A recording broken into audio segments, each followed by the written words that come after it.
नमस्कार दोस्तों, मैं हूं सतीश राघव और आज हम एक ऐसे मुद्दे के साथ जुड़े हैं जहां पर काफ़ी समय से एक महिला को प्रताड़ित किया जा रहा था और जिनकी कार्रवाई करने के लिए इन्होंने जो लॉयर निश्चित किए थे उनको आज थोड़ा सा न्याय इसमें मिला है।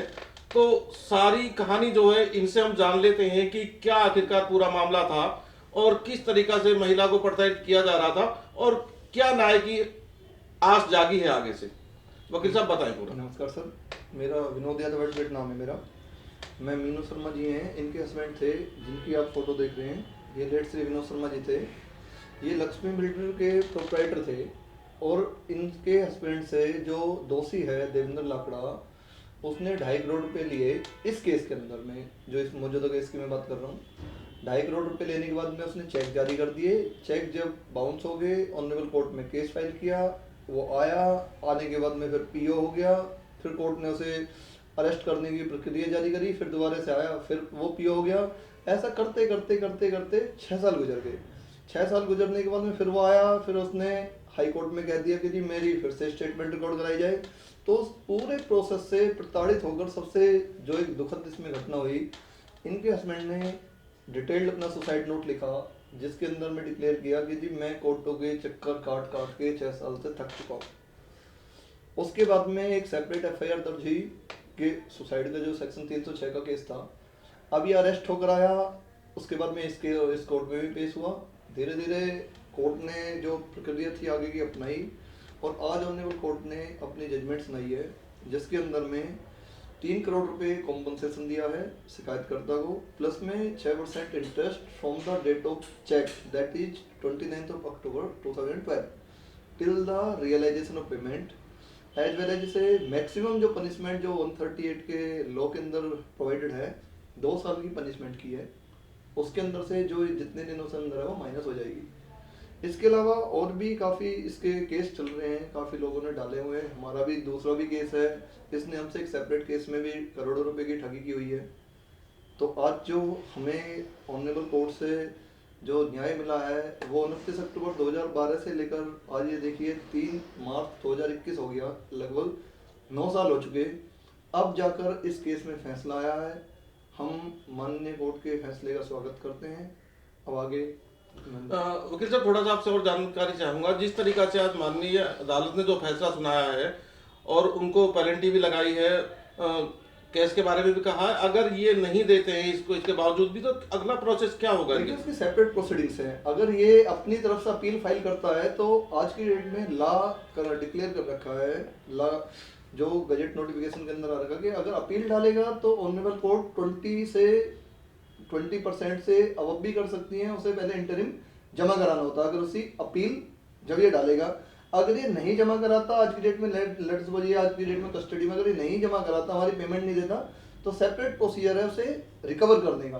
रिकवर करने के लिए सेक्शन 421 सीआरपीसी है, हम एप्लीकेशन लगाएंगे। ये नहीं देता तो ऑनरेबल कोर्ट इसे 1 मंथ के लिए इम्प्लीमेंट कर सकती है। फिर बाहर आएगा, फिर एप्लीकेशन का प्रोसेस है, फिर ऑनरेबल कोर्ट इसे इम्प्लीमेंट कर सकती है। तो ये जो प्रोसेस है ये लास्ट लॉन्ग प्रोसेस है कि इसके अंदर में जब जब ये हमारा पैसा नहीं देगा हम एप्लीकेशन लगा सकते हैं। और अगर ये हमारा पेमेंट दे देता है तो उसके बाद में जो सजा है आज की डेट में ये अंदर सजा इसकी ऑनरेबल कोर्ट ने 2 साल करी है, हमारी पेमेंट दे देता है तो ऑनरेबल कोर्ट की पावर है कि वो ये कह सकते हैं कि अब इसे कस्टडी से बाहर निकालो। आज की डेट में जो अमाउंट है आज की डेट में एट अराउंड 4.5 करोड़ रुपए के पास। देखिए अमाउंट राशि जो है वो भी कम नहीं है, बहुत ज़्यादा है। क्योंकि देखा जाए 3 करोड़ का जो कोर्ट ने कहा है, उसके बाद इंटरेस्ट भी उसमें लगाया है। तो बावजूद इसके अगर उनके पास कितनी संपत्ति है या प्रॉपर्टी अटैच कर पाएगी कोर्ट इसमें? प्रॉपर्टी तो इसने बंदा एक हैबिचुअल ऑफेंडर है। इसने ना खाली इसने बहुत लोगों को सिस्टमेटिक मैनर में ठगा है। इसके पास 5 6 7 जितनी भी इसकी प्रॉपर्टियां थी, इसने इस तरह का ट्रेंड अपनाया। बैंकों से भी लोन ले लिया है, उस प्रॉपर्टी का किसी दूसरी पार्टी से भी एग्रीमेंट कर दिया है। दिल्ली हाई कोर्ट में भी हमने सेपरेट केस डाला हुआ है। ऑनरेबल कोर्ट ने प्रॉपर्टी अटैचमेंट के ऑर्डर किए हुए हैं, उसमें अब बीच में बैंक आ गया है कि जी प्रॉपर्टी तो हमें मॉर्गेज की हुई है। तो ये जो बंदा एक हैबिचुअल एक क्रिमिनल है जो पूरा प्लान करके उसने ठगा। मेरा रीजन वही है आपसे जानकारी लेने का कि जिस तरीके से अदालत ने आदेश तो कर दिए, बट क्या ये भरपाई हो पाएगी इनसे? भरपाई अगर नहीं हो पाएगी तो लास्ट टू लास्ट क्या हो सकता है, बंदा सलाखों के पीछे जाएगा। अगर भरपाई नहीं होगी तो हम एप्लीकेशन लगाएंगे ऑनरेबल कोर्ट, अगर नहीं देता वैसे तो उसे सजा करिए, अंदर जाएगा फिर से। चलो पीड़ित महिला भी हमारे साथ है इस मामले को लेके, तो इनसे भी जान लेते हैं। आखिरकार मैम, इस दौरान काफी परेशानी आपको रही होगी, जिस तरीका से काफी आपने एजिटेट किया है, अदालतों में भी आप आए हैं, तो कितनी आपको इसमें परेशानी हुई और अब क्या कंडीशन इस मामले की? मेरा तो सारा संसार ही लूट गया जी। 9 साल हो गए, अगर ये साहब के सामने दे देता तो कुछ और बात थी। आज अदालत से मुझे न्याय मिला है, आगे शायद और केसों में भी मिलेगा। अभी एक का नंबर आया है, अभी और भी बहुत सारे लोग हैं जो मुझे अभी उम्मीद जगी है कि अदालत में मेरे केस आगे बढ़ेंगे और उनको सज़ा मिलेगी और मेरे पति को न्याय मिलेगा। मैम, जिस तरीका से आप, हमने देखा है कि आप इस तरीका से एक पूरे परिवार को जिस तरीका से सेटल कर रहे हैं, क्योंकि जिस तरीका से जो आपके हस्बैंड है उनकी डेथ के बाद काफ़ी पीड़ित भी आप हुए हैं, काफ़ी धमकियां भी आपको दी गई हैं क्योंकि इस मामले को लेके, तो किस तरीका से, इस तरीका से कैसे आप गुजरे हैं, कितनी परेशानी आपको रही है इसमें? जी हाँ, जगह जगह पे मुझे लोग ऐसे धमकाने के लिए होते हैं। आज भी कोर्ट में उनके बहुत सारे लोग खड़े थे, जहाँ पे वो जैसे पुलिस के कपड़े पहन के आ जाते हैं, कोई गार्ड होता है उसके कपड़े पहन के आ जाते हैं ताकि आप समझ ना पाओ ये कि कौन खड़ा हुआ है। पर मैंने भी एक कसम खाई है अपने हस्बैंड की कि जब तक मेरे अंदर सांस है मैं उनके लिए लड़ूंगी और मैं न्याय लेकर रहूंगी। इस मामले के अलावा और भी आपके मामले अदालत में विचाराधीन है, इस तरीका के भी कोई और मामले हैं या इससे हटके सारे हैं? नहीं, 138 का तो इसी के साथ है। बाकी जो डीसीपी है महेंद्र सेठी, उसने जो हमारा फ्लैट ले रखा है उसका जो सीबीआई का चल रहा है वहाँ पे चंडीगढ़ हाई कोर्ट में चल रहा है, तो उसका भी आएगा।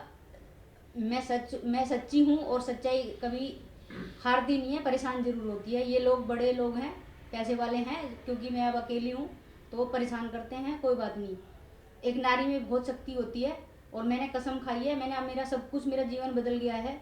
मैं सिर्फ, मेरी सांस है तो मेरे हस्बैंड के लिए है, और उनकी क्षति मुझे नहीं हुई, मेरे परिवार को, जो उनके पास काम करते थे, जितने लोग और रिश्तेदारी और जितने भी जानने वाले थे उन सबको हुई है। वो एक बहुत अच्छे इंसान थे। जी मैम, जिस तरीका से अगर बात की जाए, जिस तरीका से आपके जो हस्बैंड है उनकी डेथ हुई थी, उस समय भी काफी एजिटेट आपने किया था, एलिगेशन भी दूसरे लोगों के ऊपर लगे थे, तो उसमें कहीं तक आपको कोई कामयाबी मिली? नहीं, मुझे कहीं पॉलिटिक्स में जाके कहीं से मुझे कहीं सहारा नहीं मिला। मुझे आखिर मैं बहुत दौड़ी, प्राइम मिनिस्टर, सीएम साहब, मानव अधिकार, वीमेन सेल, अपने जो मंत्री हैं उनके पास, लेकिन मुझे कहीं कुछ नहीं मिला। तो आखिरकार मुझे अदालत में ही जाके वहाँ पे भी कुछ न्याय मिलने की उम्मीद है।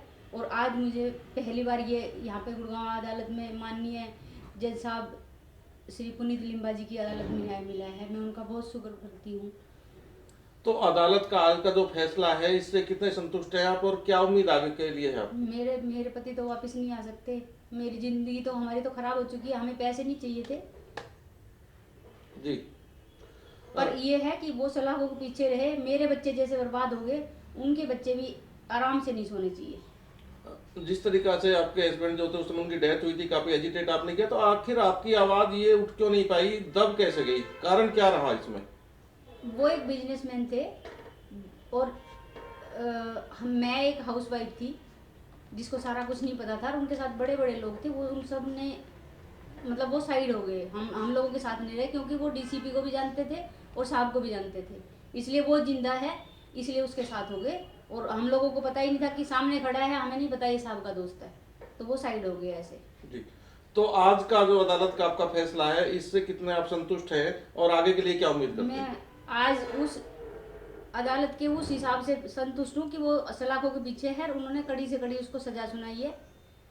और पैसों का भी जो 2.5 करोड़ दे रखे थे उस पर 3 करोड़ किया है और 6% इंटरेस्ट दिया है अदालत ने। तो ये थे हमारे साथ आज जो पीड़िता महिला हैं और इनके लॉयर थे, जिनसे हमने इनकी जिस तरीका से पूरी मैं जानकारी। इसमें आपको एक और जी। बताऊंगी कि मेरे लॉयर जो है, मेरे एक मैडम है अंजू रावत मैडम, और ये विनोद सर हैं, इन्होंने बहुत मेहनत करी है। और सच में ऐसे लॉयर, मैं कहती हूँ अगर सारे हो जाए तो शायद कोई पीढ़ी ही ना बचे। तो ये आज हमारे साथ थे जीवन, तो ये आज हमारे साथ थे इनके मीनू मैम के जो लॉयर हैं और मीनू मैम खुद हैं जिन्होंने अपने इस कार्यकाल के जब से पीड़ित रहे हैं और अदालतों के दरवाजे खटखटाते चले हुए आ रहे हैं, तो आज पहली बार इनको यहाँ से न्याय मिला है। तो जिन्होंने अपनी जुबानी आज सब कुछ हमारे सामने पेश किया है, तो हम भी यही उम्मीद करते हैं कि अदालत जो है जरूर आपको न्याय मिलेगा और न्याय के लिए आप अदालत में का दरवाजा खटखटाएं और जरूर आपको वहाँ पे न्याय मिलेगा। धन्यवाद।